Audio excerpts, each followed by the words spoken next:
लसो फ्याफुल्ला सम्पूर्णमा आज चाहिँ हुन गइरहेछ डम्पा स्पेसल अन माई स्टाइल है गाइस साथीहरू। यसमा चाहिँ टक्क लसुन हाली है, हल्का लसुन ब्राउन भएपछि प्याज हाल्ने, हल्का प्याज लसुन ब्राउन भएपछि टमाटो पेस्ट हल्का हाल्ने, टमाटो पेस्टलाई हल्का भुनेपछि हो हाम्रो फ्रेस टमाटो चप पनि हाल्ने। है साथीहरू, गोलबेडा हालेको के कस्तो भयो हेरौँ। ओम मने भेमिटासी, ओम मने भेमिटासी। ओहो लाग्यो क्या। अब चाहिँ यसमा होममेड क्याजुन स्पाइस है सर म्यामहरू टक्क पाराले हल्का ओइस्टर ससको टच दिउँ त। लसो लसो मैले चाहिँ माइल्ड स्विटको लागि चाहिँ हल्का माउन्टेन ड्यू ल्याएको छु है। यो चाहिँ अप्सनल हो साथीहरू।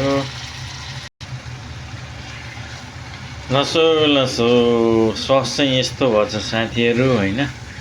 यो सससँग चाहिँ तपाईँहरूले पास्ता पनि खान मिल्यो, चामल पनि खान मिल्यो, अनि ढेँडोसँग पनि मिल्छ है। ल त साथीहरू, अब चाहिँ म हाल्न गइरहेको छु यहाँ पुरा यो पहाडदेखि लिएर खोला नाला समुद्र पुराबाट खोजेर ल्याएर चाहिँ ब्याट हाल्दैछु है साथीहरू।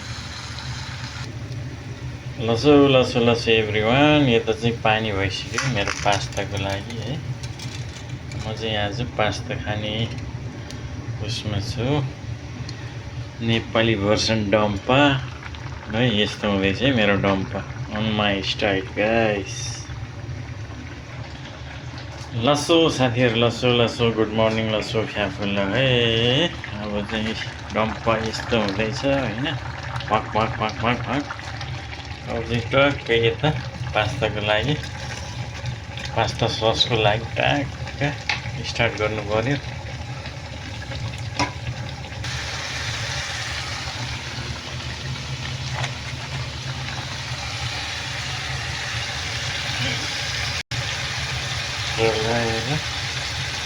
Spaghetti.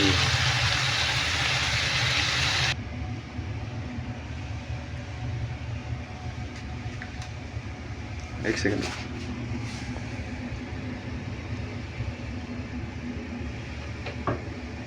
Let's try the dampa with spaghetti.